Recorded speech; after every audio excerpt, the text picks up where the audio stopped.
Welcome back. It's the next day.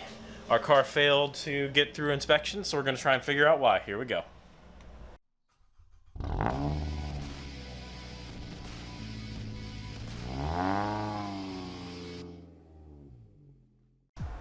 How's it going, everybody? My name's Andrew. Welcome to the Make It and Break It YouTube channel. Today we're trying to work on our Project Ute Chrysler 300C behind us and figure out why we keep struggling with getting through an emissions test.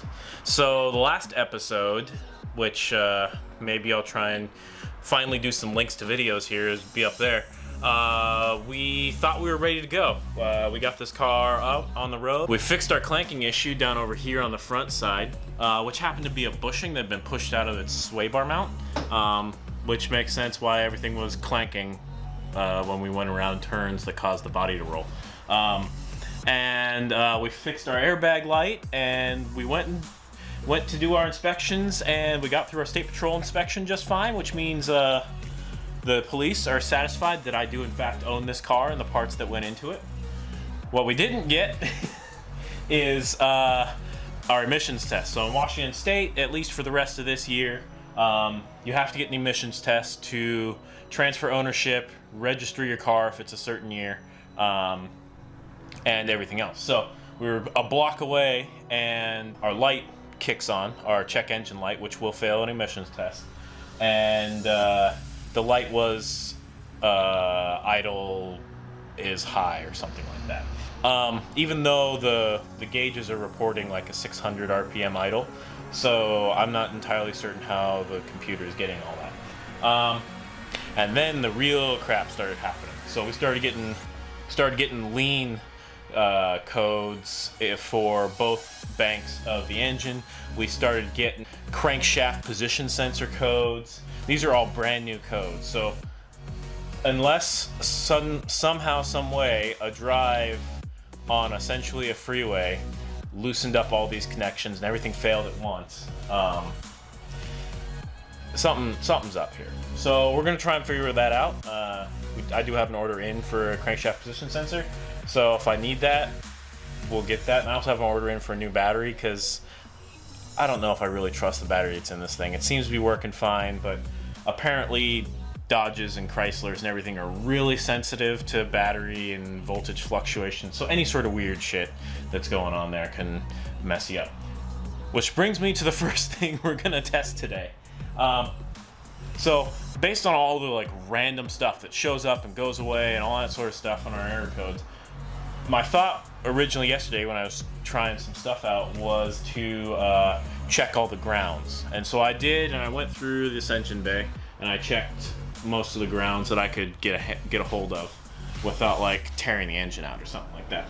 So we're gonna continue that in the back, where I'll go show you that right now. So this is the trunk. You might remember this from me having to crawl in there when I disconnected the battery, hence the broom pull holding the trunk lid up. So this is our battery area in your Chryslers, your LX chassis, your Chrysler, your Dodge, your Magnums, your Chargers, Magnums, and 300Cs, all pretty much run off the same chassis. So this is, your battery is going to be right next to your spare tire, which might be worth looking at changing at some point here. Anyway, so when we look in here, you can see two grounds that I just want to make sure are working good. I don't think they're working bad, but we might as well do it while we're here. So there's one ground over here, and that's actually, you can see it just running straight. This wire from the battery's ground just runs straight to the chassis there. So we're going to try and make sure that's looking good. And there's another ground up here. So we're going to get in here, change out those grounds real quick. Not change them out. Get some paper on all this, sandpaper and dielectric grease and everything. Make sure all the grounds are clean and good, and then we'll go do the other thing I just found earlier today. Okay, so we're back at the front, and some of you who are Chrysler fanatics may be able to see what's wrong already, and it's already in view, and it's this thing. So this is the I think it's called the power control module, PCM, something like that. It's basically the computer module that kind of controls a lot of the power distribution throughout the entire car. And it is hanging loose. Let's see if we can get some of that.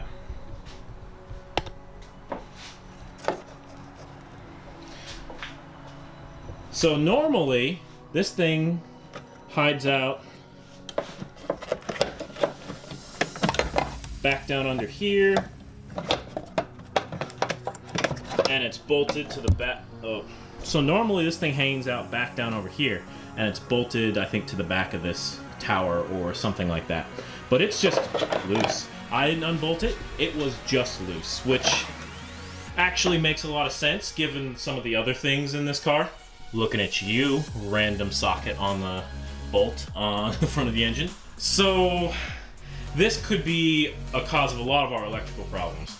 If this thing's moving all around and connections are loose, this really could cause us a lot of electrical issues. It could cause us weird crank sensors, periodic crank sensor failure, could cause us weird RPM measurements or signals to the CPU, could cause us a lot of things. So what we're going to do is we're going to actually pull all these connections off, clean them, reset them, and try and fix this thing in place real quick and see if that works for us. Well, I'm normally a little bit lax on workplace safety. Sorry, Mom. First thing we want to do is discharge the latent energy in the computer system by disconnecting the battery. So grab your 10mm socket if you can find it. And since we want all the energy to drain out, you gotta wait about 30 minutes for that. So do what you do when you wait 30 minutes. Me, well,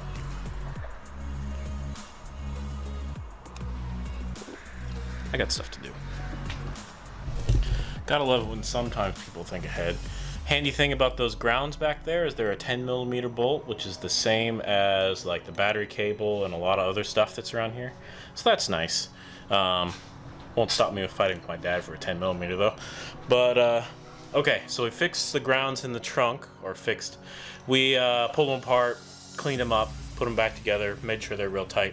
Now we're going in here and we're gonna pull the computer, clean all the contacts, let it all dry out, put some dielectric grease on that, and then we're printing a new mount for the computer, so it'll actually stay in one place.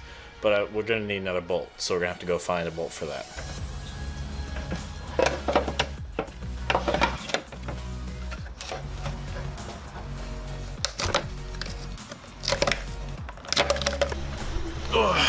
All right. So while we're waiting for the electronic connection cleaner to dry out so we can put everything back together, and for this thing to print out so we can install the computer back in its right spot, I'm gonna run to the store real quick because I don't have the right size bolt to install the computer bracket on. So gonna have to go do that now. All right, so we just grabbed a new part off the printer here. This will hopefully put our it's so dark in here. So hopefully keep our PCM, power control module, from moving around. So I'll kind of show you what it does here. So this is kind of how the power control module is supposed to sit, with this side up a little bit. There's a little bumper down on the bottom there. And it bolts into this little housing here, this little bolt here. So kind of the idea with this mount is it's a little angle, like a 30-something odd degree angle or something like that. And it's got sockets here with some bolt holes through it. And then it's got just a standard through hole here. So this is supposed to pop on here, these little extrusions, because they have little bolts in there. So it pops on there, and this thing gets put down on top of here, and everything bolts together. So hopefully that's what happens. We'll go throw that on here. Alright, so we've hit a minor snag here with our install. You can kind of see how the plate's supposed to sit, and this is kind of where we ideally want everything to sit, just for accessibility and looking at it. And you can see that this plate is not long enough, nor is this in the right position to go over that hole. So we're going to have to go readjust this slightly. Mostly we'll do this via hole positioning and making this part a little bit longer. So we'll get that done. I won't show you all that because this is kind of the basic setup. And then this bolt with this giant washer will come in through here and down through there and fasten everything in place. So that's kind of the plan for that part. While that's sitting in there though, we're gonna open up the garage here and give this thing another start. We've started it a couple times since I've reassembled the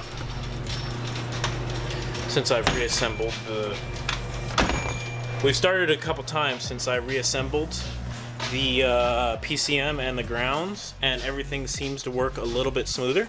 So we'll see what happens here. Before we start, we're gonna check our scan tool real quick and see what we got.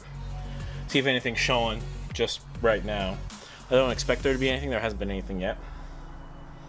But currently no stored codes. Let's see if anything's pending. Nothing's pending right now. So we'll turn this on and see what happens.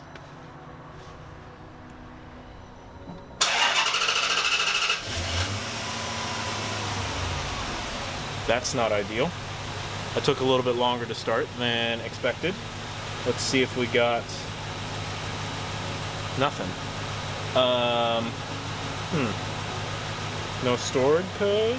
No, nothing. Maybe that's a battery issue? Let's try it again and see what happens.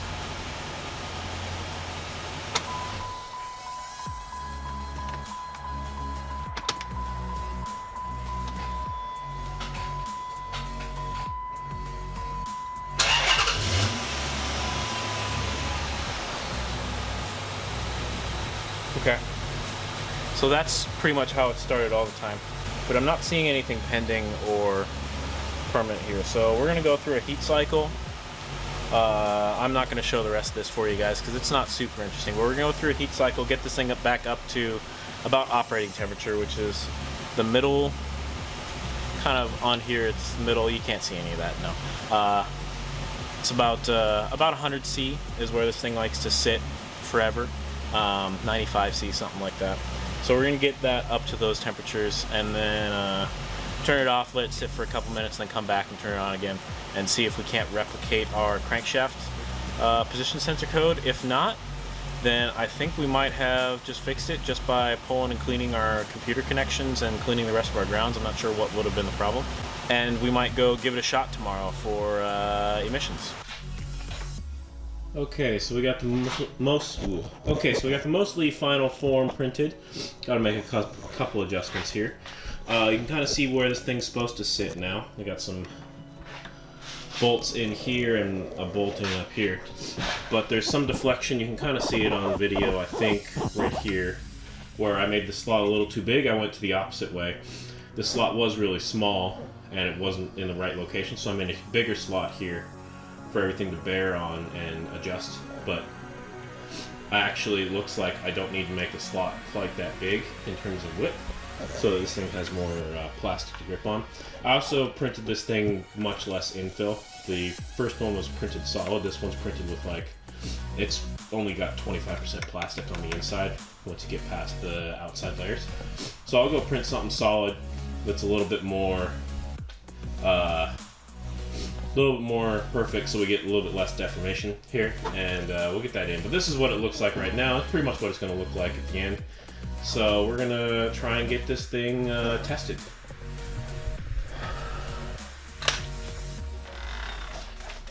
Alright, well, I was out this morning testing just around my streets, and a couple drive cycles in, idle air RPM comes back. So apparently us messing around with the grounds didn't fix anything. Alright, so that means something else is the problem. So here's what we know, and we'll go through it based on the checklist from the service manual. Number one, there are no other codes showing. So the idle air is usually like an informational, hey, your idle's high and you got something else wrong with it. So if there's any other codes showing, you fix those first. We don't have any other codes showing right now. We have had the crankshaft position sensor code show a couple times, but that's not a consistent code at all, and I'm not certain we didn't fix that with our PCM and grounding stuff too, because that was a circuit issue, not, hey, the crankshaft's reading off from everything else, like the sensor's broken. Next thing you do is you check your intake. So you check your intake, make sure it's clean and clear of obstructions. You check cracks in the intake, and we didn't see anything like that. So, I mean, maybe there's something we're missing. I mean, it is like a black plastic intake at this point, but I don't see anything there. Next thing to check is for vacuum leaks. Our actual RPM is not that high. We're showing like 600 RPM, and if we're in gear, we're showing it like 5-ish, mid 5s. So it's not like we're seeing huge high RPMs from a vacuum leak. And we've tested everything we could think of for testing for a vacuum leak here, so I don't think it's a vacuum leak, and if it is, I'm really annoyed, and I gotta figure out some other way to go test that. I think I have a way, but we'll wait for that for next time if nothing else works. So next is your throttle body. Make sure your throttle body's in good condition. It looks like it's in good condition. We cleaned it, but I mean, we've had throttle body codes every once in a while on this car too, so maybe there's something wrong with the throttle body that's contributing here.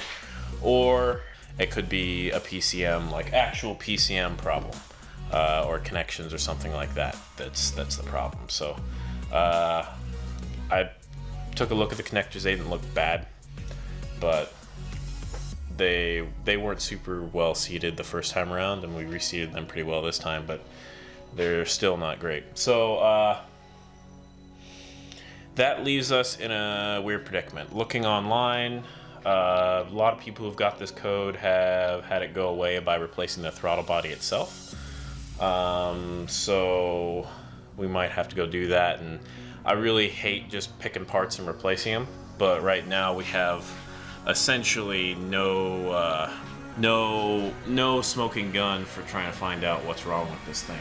We're probably going to pick up a throttle body here. There's not one in town, otherwise I'd go do that in this video today. I have to wait for it to come in. And then if that doesn't work, we're going to consider going to drastic measures to smoke check this thing, go back to our vacuum leak issue, or we're going to go start looking at PCM power control modules and see if we can't pick up one of those. Okay, so it's a couple days later, and we've got our throttle body.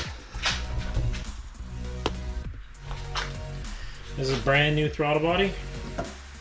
So this is a brand new throttle body. Notice it's not all carboned up and everything like our old one was. So we're gonna have to go pull this thing again, like we were earlier, pull this rather random stuff so we're out of the way. And then swap it over, and maybe that works. Although we did get one more thing. Let's go back there real quick. Hypertenere build in progress.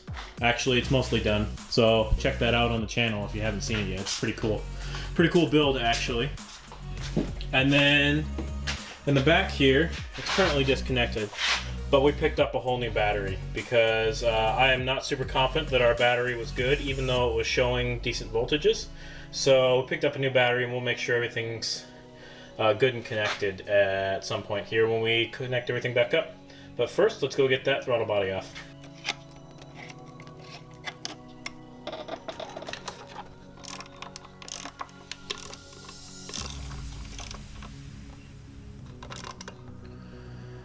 Alright, so here we got side by side old and new.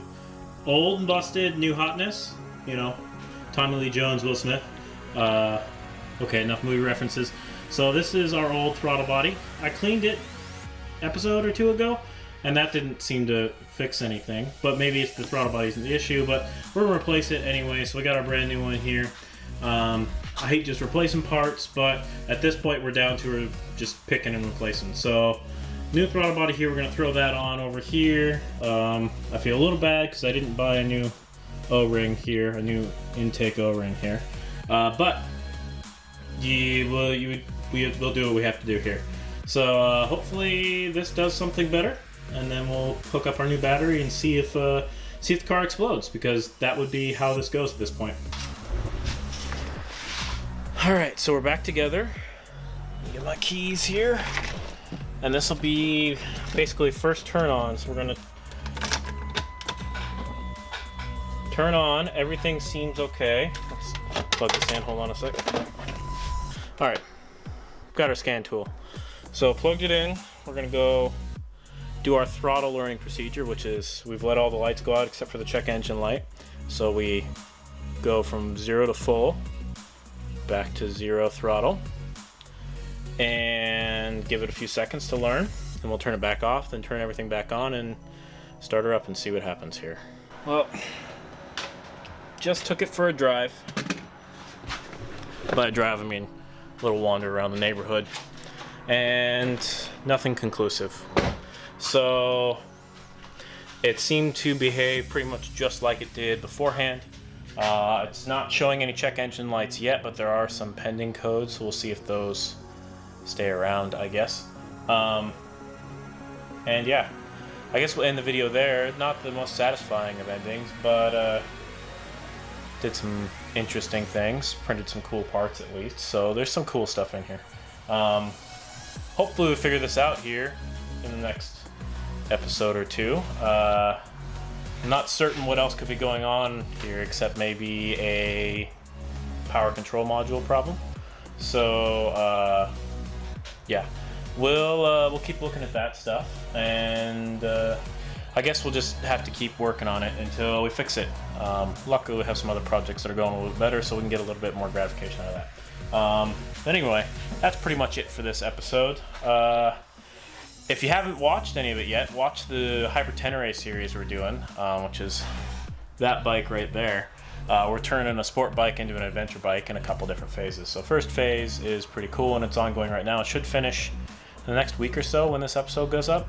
I hope it does, because about a week after this episode goes up, I'm going to be riding it to a camping trip so I can ride it on the beach and off-road and stuff. So it'd be nice if the bike was finished so I could do that. And yeah, that's pretty much it for today. I gotta go edit this video now and get it up for you guys.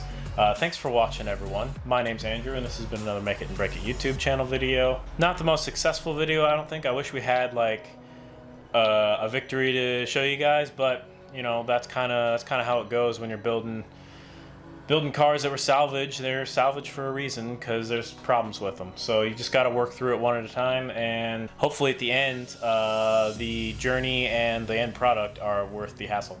So I think they will be here, and we'll just keep going. So if you like this video, hit like, comment down below if you guys have any tips, tricks, something I'm missing, cool new ways to check for vacuum leaks. I'd be down for some of that in the comments below. If you like what we're doing in this channel, definitely hit subscribe, ding that bell icon that notifies you when we put up new videos. Put up new videos multiple times a week on various different car and motorcycle projects. So yeah, if you find some of that sort of stuff interesting, take a look, check it out, subscribe, and become part of the community. And always keep in mind, guys, it's kind of our motto here, especially when projects like this are being hard. Don't make it hard yourself, just make it up. We'll catch you guys later.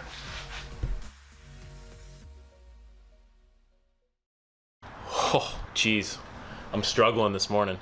Is it even morning anymore?